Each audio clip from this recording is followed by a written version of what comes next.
Withdrawing funds from your Capital One account is a straightforward process.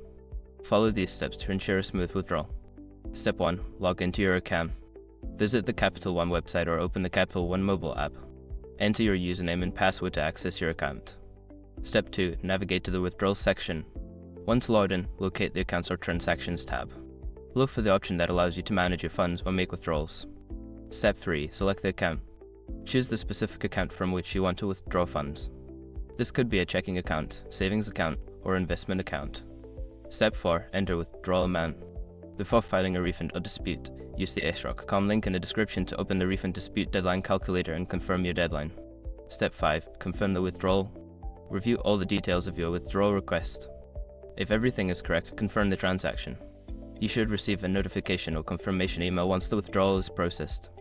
By following these steps, you can easily withdraw funds from your Capital One account.